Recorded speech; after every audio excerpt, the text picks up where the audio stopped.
for all the match strikers. This is Spiritual Pyro.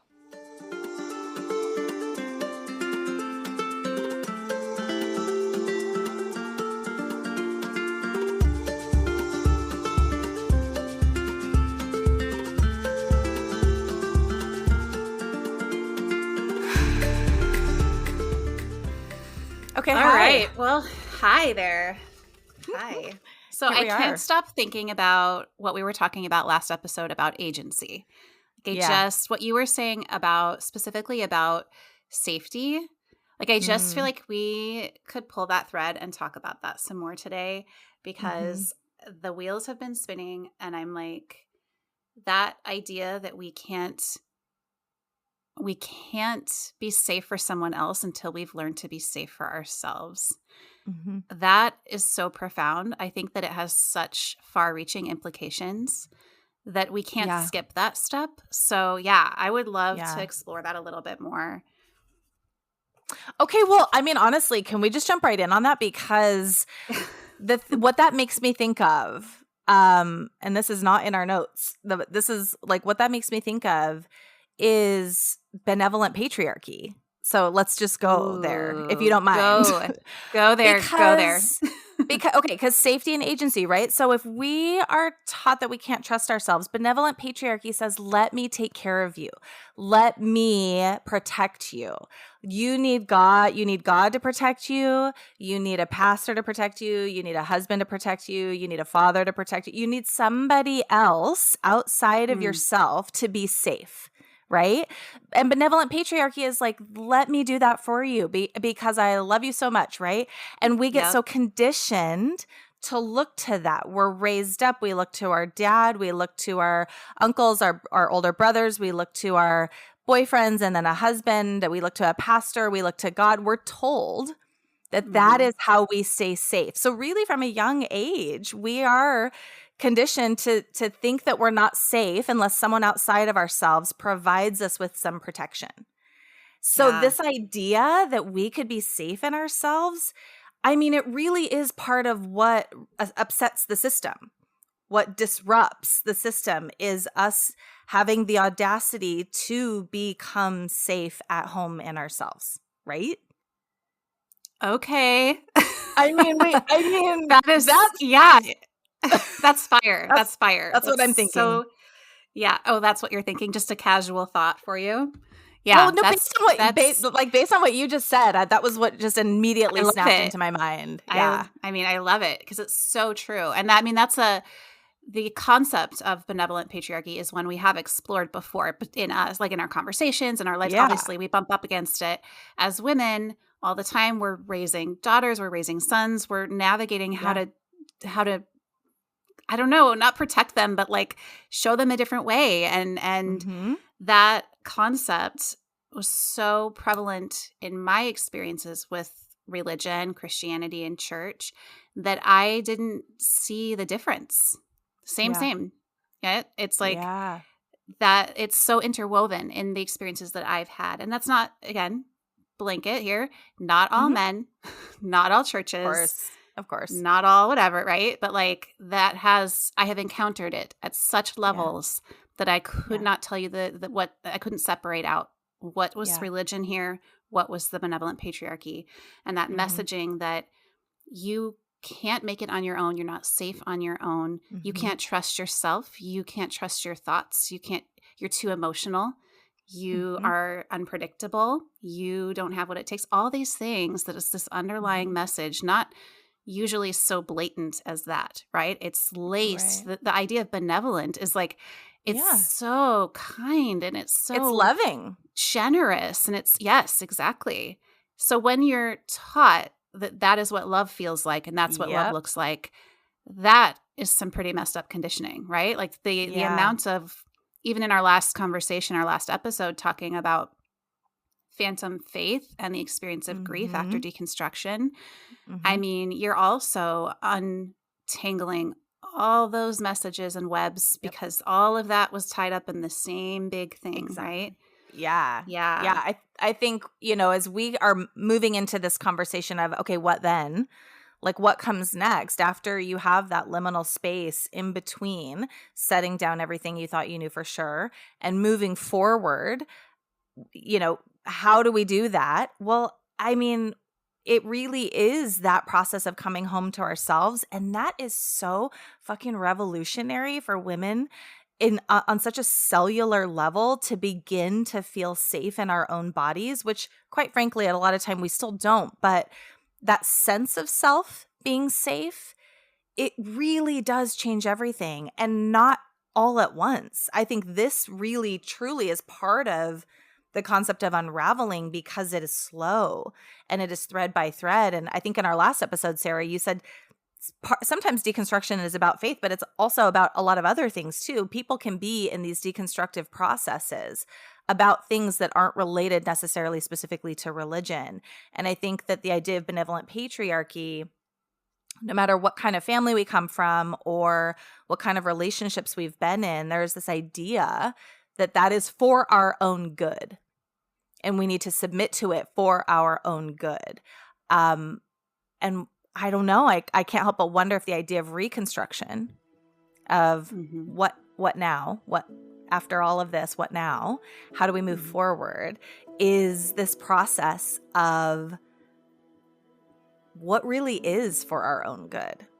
And how do start acting on behalf of ourselves and seeing our place and our movement in the world in a way that is more accurate than that. When we really truly can come home to ourselves, return to ourselves. And that's a bit of skies right there, right? We go there in skies, that process of returning to ourselves.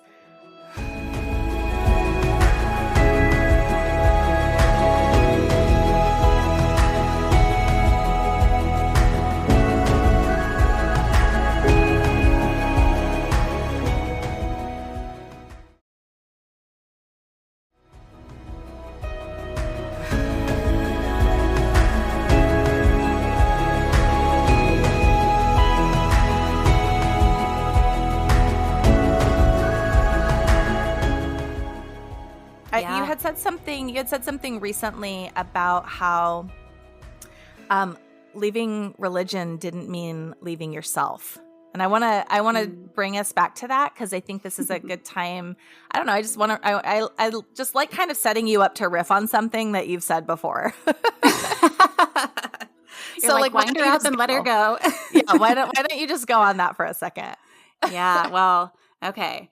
So, because what I'm thinking as you were talking, and I think this is all very connected, is in the past we've talked about parts work and IFS, internal family systems, and this idea that there are parts of us that need updating as we go through healing and as we work toward this returning to our self concept. I think in that self-safety that we're working on building within ourselves first is that sense of like, are we actually safe enough for the parts of us who need updating to return to? Like, have we done the work of deconstructing these pieces to the point where now, as we're choosing to reconstruct, we are actually embodying a safe enough space for that? Like, we don't just one day return to ourselves, right? There's a reason that we become so fractured. There's a reason that we become disconnected from ourself in all these ways. And it takes time. I think one of the most important pieces to hold in this is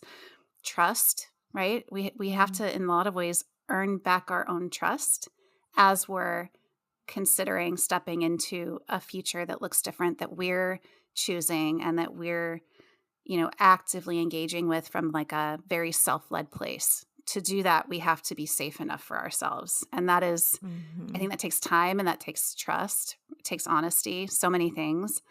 But yeah, the returning to self piece, I mean, it's that we always say, you got to go see about a girl. It's like we there's this element of like, yeah, we're doing this work so that we can be safe homes for ourselves.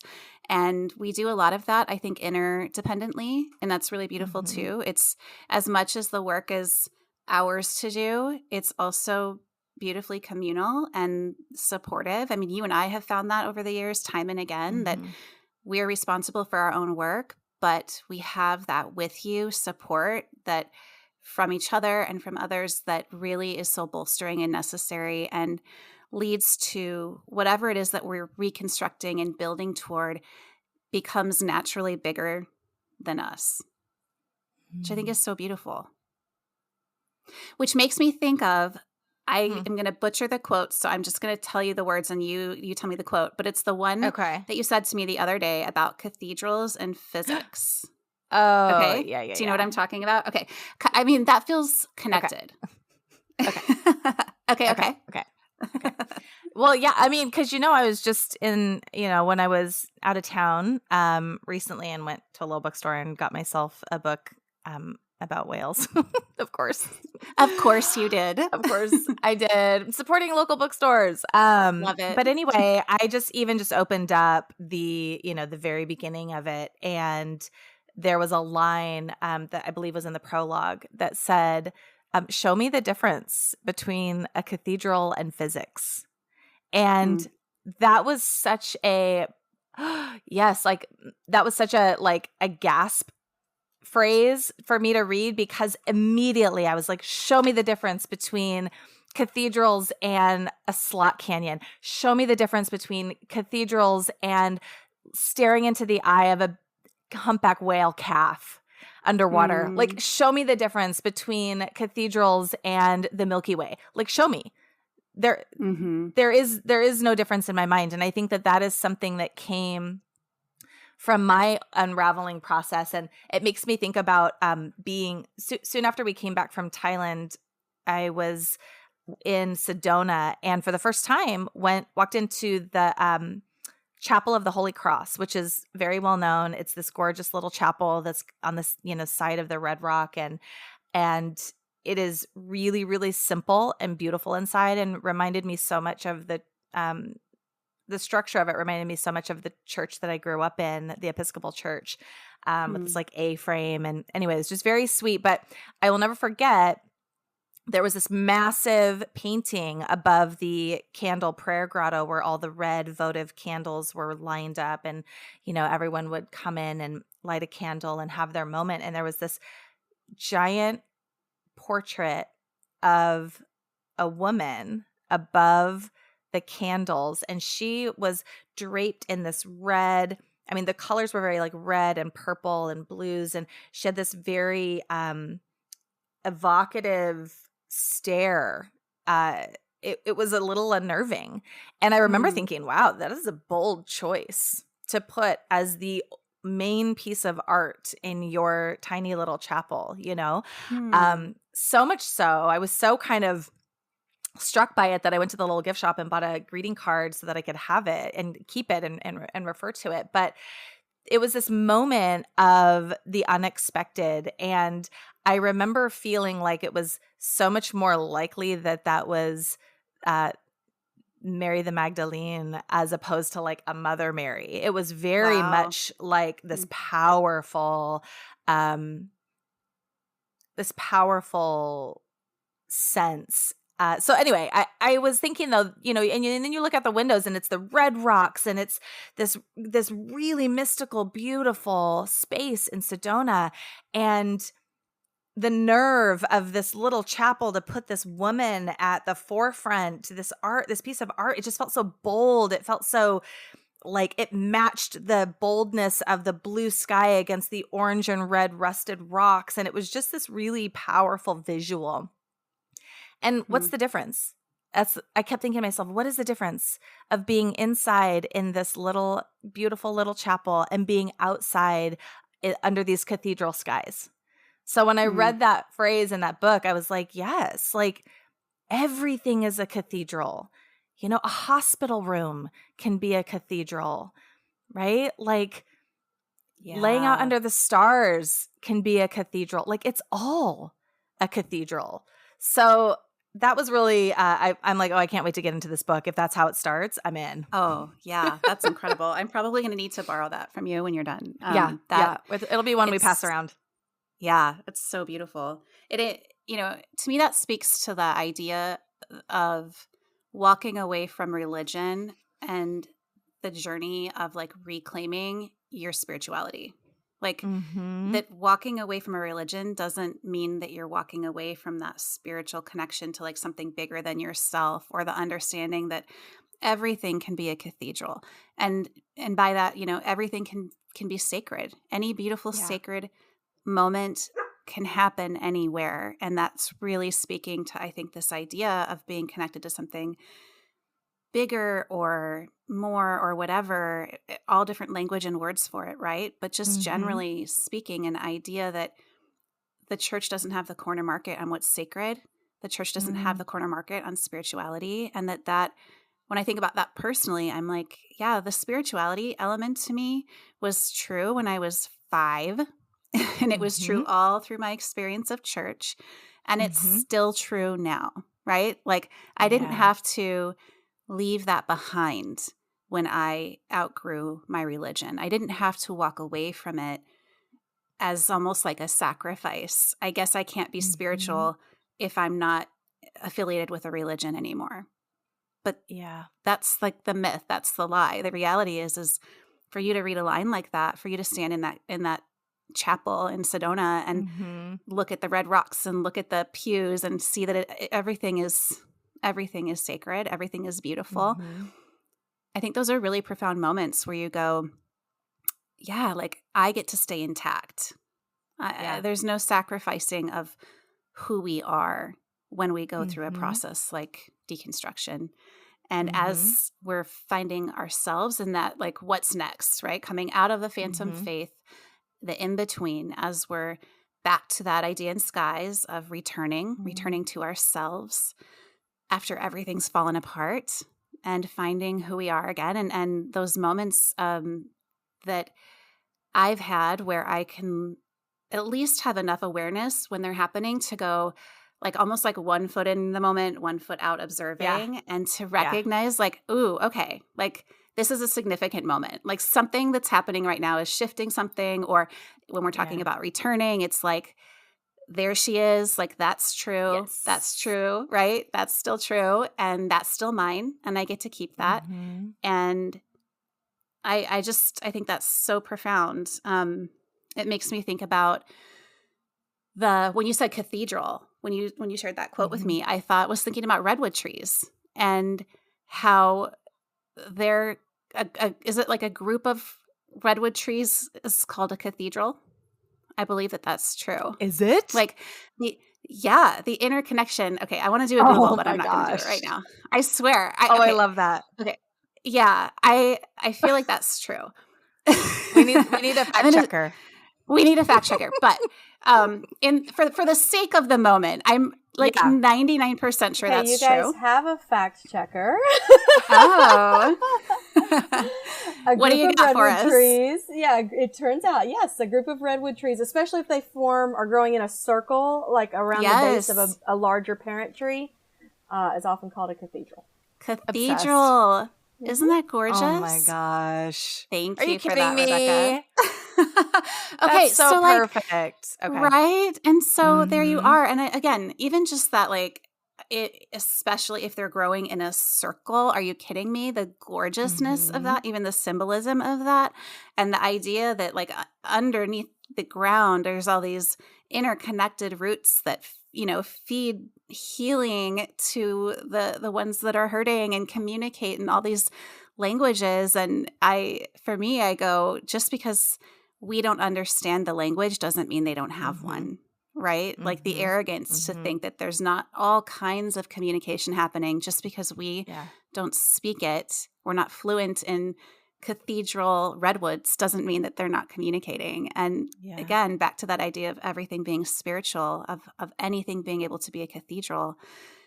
You just, part of, I think, returning is recognizing our place, like in the circle of things and the bigness of things. It's that moment, like when you're looking up at the sky and you can see the stars clearly, and you have that moment of like, you almost feel like you're floating. You have a sense of like how small, and yet it's like significant and insignificant we are all at once.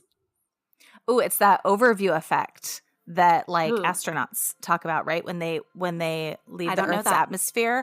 Oh, okay. So my brother, obviously my brother Jared, hi Jared, was teaching me about this years ago. And so then I just noticed it in so many different spaces, where the overview effect is what someone who has left orbit or left the atmosphere and is in orbit, when you look back at the Earth, when you look back at the planet, everyone has this sense of the smallness of our lives, the insignificance, and yet the grandeur and the beauty and the tremendously deep significance of it all. And just how small we all are, how interconnected we all are.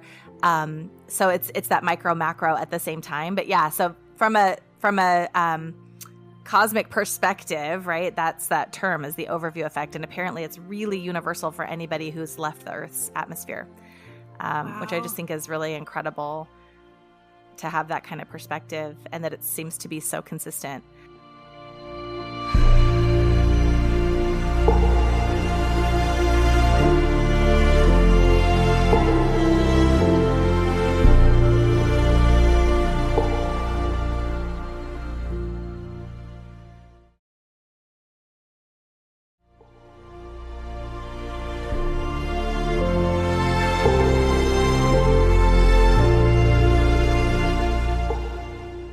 When you talk about not leaving ourselves and not losing ourselves, and returning to ourselves, I feel like the overwhelming sentiment is that we become more deeply spiritual. We become more of ourselves. We become more deeply connected to who we've always been. So that little 5-year-old spirituality, it's a connection all the way back to who we have always been.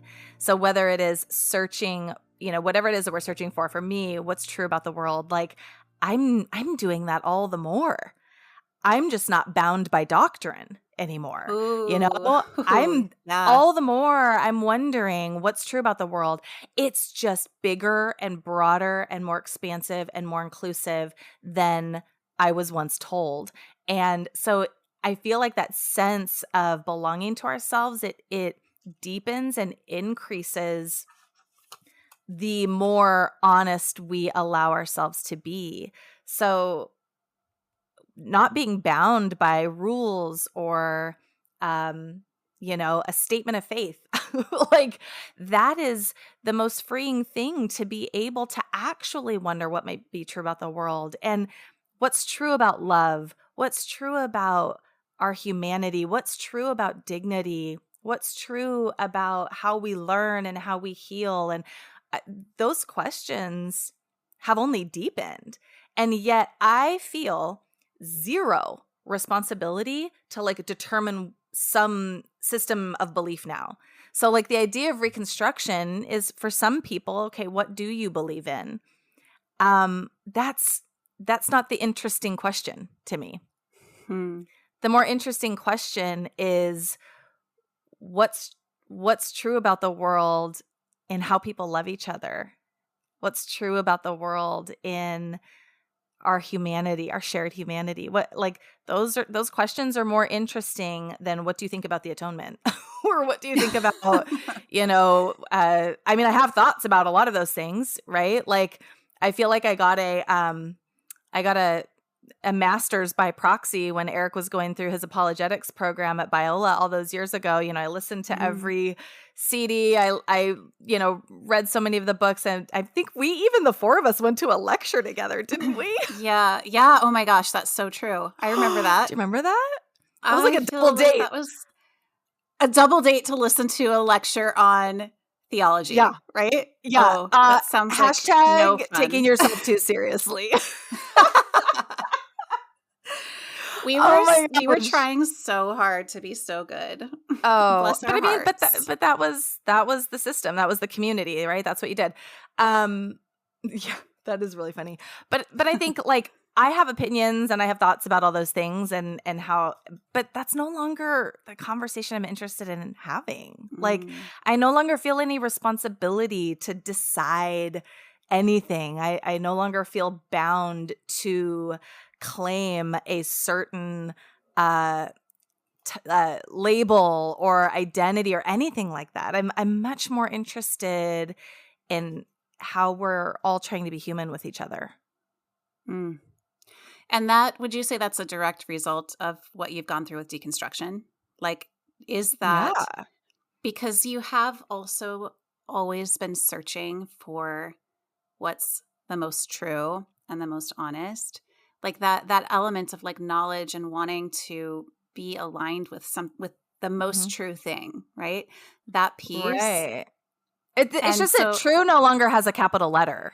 I think that's where I was going, is like, I feel like what's shifted isn't necessarily in the same vein of what we're talking about. It's not necessarily that you left it behind or let it go. Mm-hmm. It's more that what it means. It's almost like the definition of it has shifted or grown like with you. Like you're still so captivated by the information and you want to know these things, but it's like what that means is different than it used to, which I just think is actually really beautiful. That to me is such a beautiful part of the deconstruction process that you went through. Like you're still chasing the information because you want to know and because it's beautiful and interesting to you, but it's not necessarily deciding your salvation anymore. No. Right? Yeah. I mean, I think my thoughts about almost everything have changed. And that's so exciting to me because it's like, well, they could keep changing. I don't know. I could be wrong about something. I don't know. Yeah. It just doesn't depend on me. Like nothing that is true depends on me to believe in it in order for it to be true. And that is such a relief that it becomes fun to think about what it means to be human, what it is to be living in this world, in this unit. Like it's all just possibility as opposed to, I just feel like the cage door is busted open and the lock is broken on the ground. Like anything is possible. And that feels so much more accurate. And I just get to wonder about it. Like sometimes I ask a question and my mom will be like, oh, you could Google that. I'm sure Siri could tell you. And I'm like, or I could just wonder about it. Like, remember the days when like we didn't always get answers to our questions? Totally. Like right away, immediately. Yeah. Yeah. Like sometimes I'm just like, I wonder about that. And I don't Google it. And I don't ask Siri or Alexa or anybody else. I just wonder about it. Like, I love that.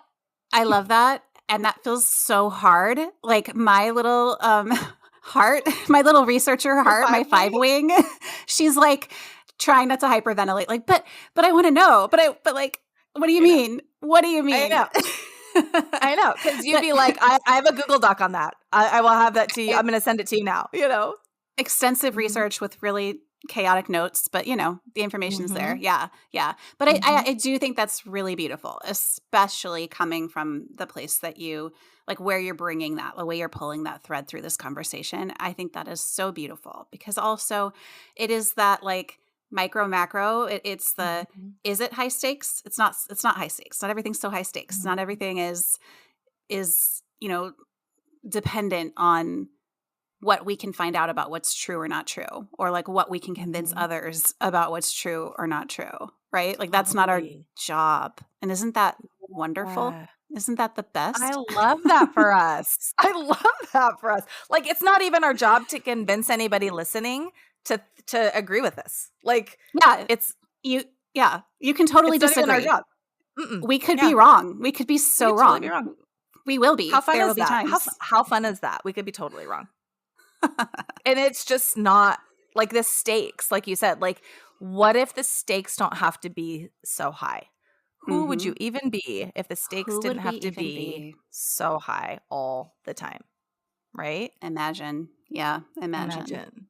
We might actually have fun and play sometimes instead of going to lecture series. I like that for us. Bless our hearts. We could have fun. We could play. We do. I mean, we do a lot of that. Well, we've been practicing for a while now. We have on purpose. Yeah. Absolutely. Yeah. It didn't come easy for a long time.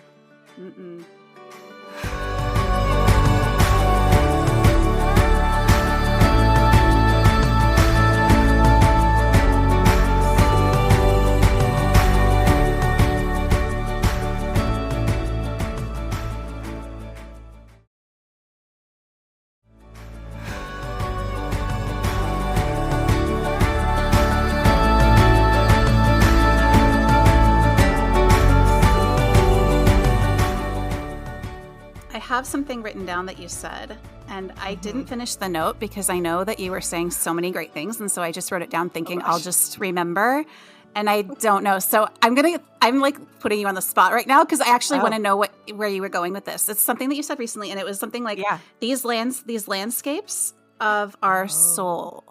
But then you said other cool things, and I didn't write them down. So do you remember that conversation? Well, do you? Okay.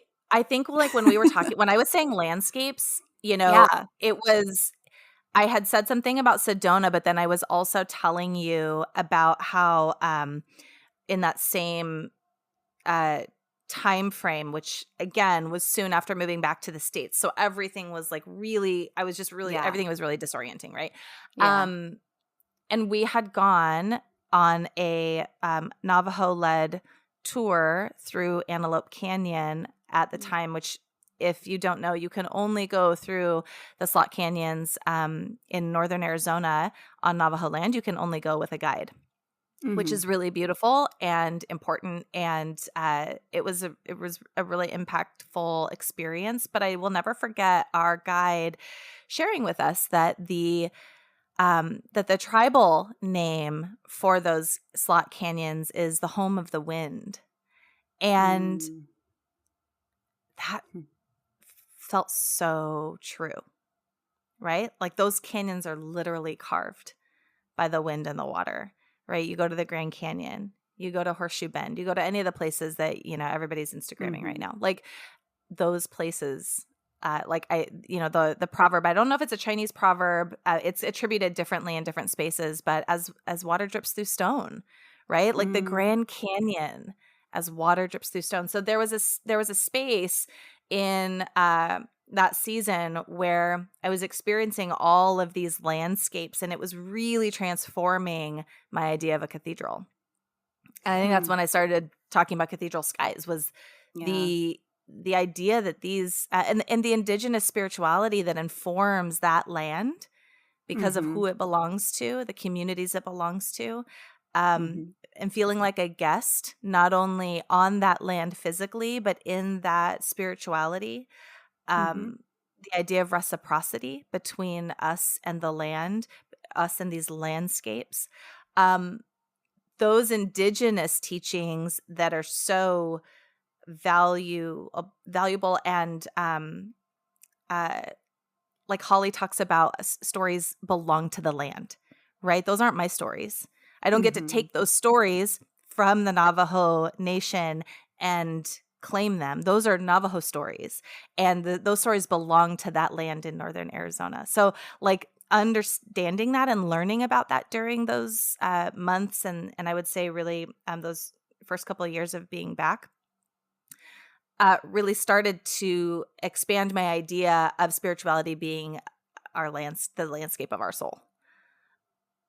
Wow. So for me, it looks like northern Arizona in a lot of ways. It looks like the desert for both of us, just because we walked these paths during our seasons of healing. So the idea that our stories could belong to the land that they were experienced on is that's powerful. That's very powerful. I mean, it's similar in that idea of the significant, insignificant, that understanding of our place within the bigger place of things. And I love that the desert, I mean, in Skies, the desert is such a character. Like one of the main characters of our book is the land, because so much of our unraveling and returning happened across those landscapes of hiking desert trails and traveling through the canyons and, walking through the pines in northern Arizona, and just so many moments that gave us in so many different ways the room to unfurl, to kind of lay it all out there and find ourselves again as we were healing. And I love thinking about, as much as our stories belong to the land. I mean, I think about that, and it's that like, what I picture is like the desert, and then there's just like gold confetti littered throughout the miles, because it's like all of our stories, all of our healing, all of our wounds, everything exists out there, just shimmering, right?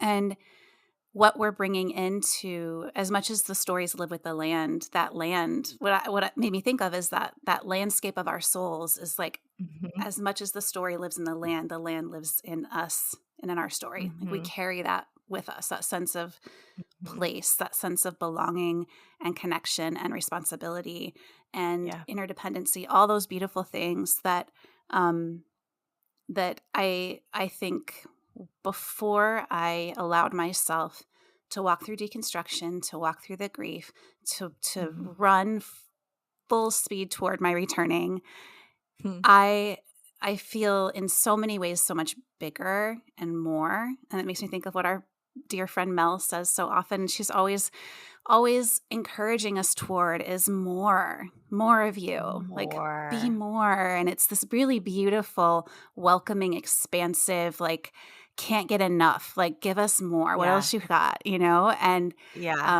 as someone who experienced a lot of messaging, especially within my religious structure, to be less, to be smaller, to, that I was too much.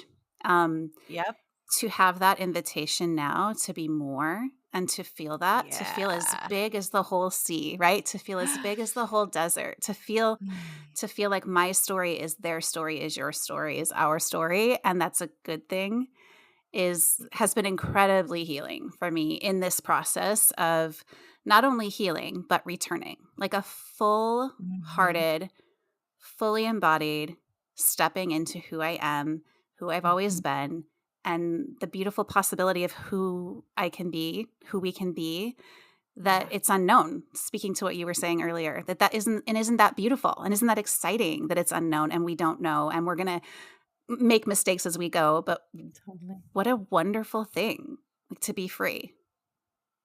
It like makes me want to like pull open my rib cage. Like it's just like such a deep breath. It's such a deep breath that like I feel like my lungs could hardly hold it, and yet then it makes me think of like floating, like buoyancy. And like it doesn't matter how deep the ocean is, if we can float, like if we're able to remain big and expansive and full, like we can float through anything. Like it's okay. Like that's the safety. The safety isn't how deep is the water, how high are the stakes. The safety is in our own lungs, in our own rib cage. And that's like, there's so many landscapes in there, right? It's like that I just want to like pull open my ribs. I can't imagine going back. I can't imagine going back to a closed cage. I can't imagine going back to anything less than that big landscape, deep breath. Like, I don't know. It's too good. And honestly, like we have these moments where we are doing little things or big things on behalf of ourselves, in a recognition of who we've always been, that we've always been good, that the dreams and the longings of that landscape soul have always been good. And when we take steps toward that and we say that phrase to each other, there she is, there you are, like that's that with you, right?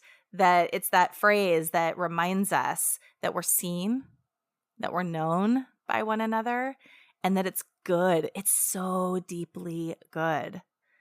So when you have a moment and whether it's at the barn or, whether it's in something small, whether it's a painting, or whether it's just, a moment in one of your days, or whether it's the rainbow prisms on your kitchen wall, like it's there you are. And that is just so deeply good. That there no longer feels like there's a lack. That space that once felt like maybe it was empty and needed to be filled with something, it is filled with something, ourselves. Like we're getting so big and we're getting just more and more and more of ourselves. And when we're surrounded by other women who are calling that out of us, like more, like you said, show me more, bring more, write more of yourself into that book, tell more of yourself in that story. Yeah. It's so full that sometimes I forget there was ever a space. sometimes I forget there was ever a wondering of what now. Mm-hmm. And that's a slow finding ourselves before we can find each other. That is a slow, slow journey. That was not overnight. No. And it could not be rushed. It could not be forced. It couldn't be manipulated. I think that the work of returning to ourselves, of creating enough safety within ourselves for ourselves to return to, that takes the time it takes. And the only way is through, right? Oh, I hate that for us. I hate that, honestly. The only way is through. Could somebody it's so please? rude. It's so rude. I need a shortcut. Like, it doesn't sound fun. That's my 7. It does not. The only way is through is not fun. That's true. You could always pray a prayer. Are you going to pray for me about that? Yeah, you could join a small group, maybe. Might help you. Sorry. The only way is through. You got to do our work. It's so rude. I know.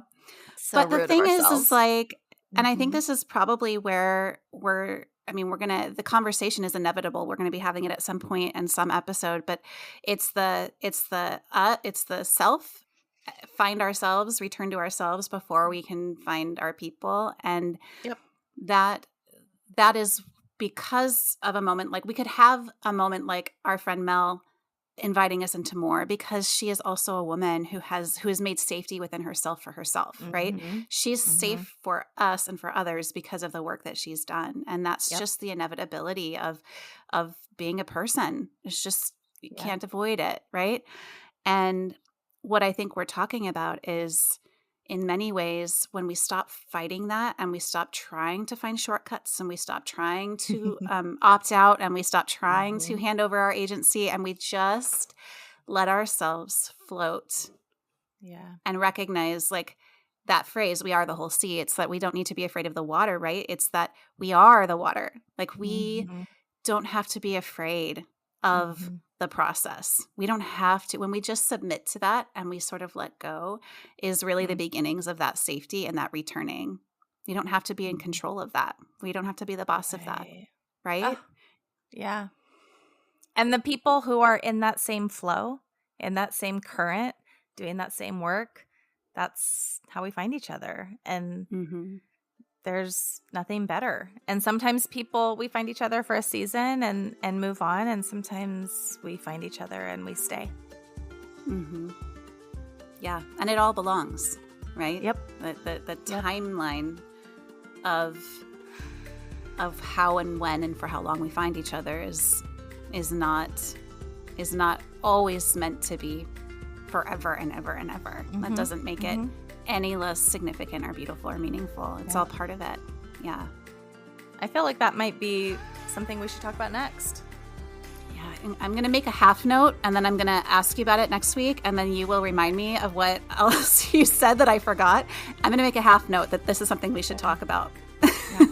Yeah. Let's come back to that part. Let's keep going on that. Okay.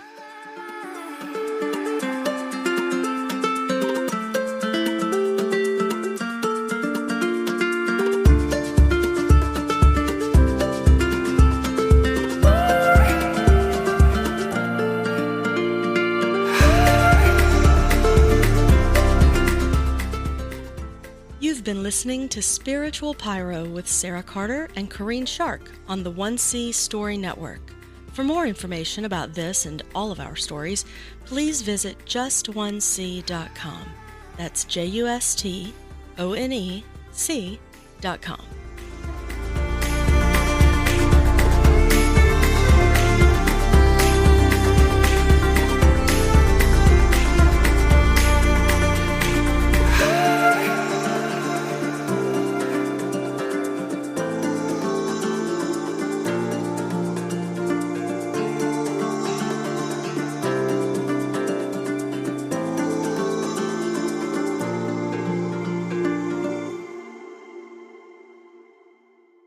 The perfect button-down shirt is like a side quest.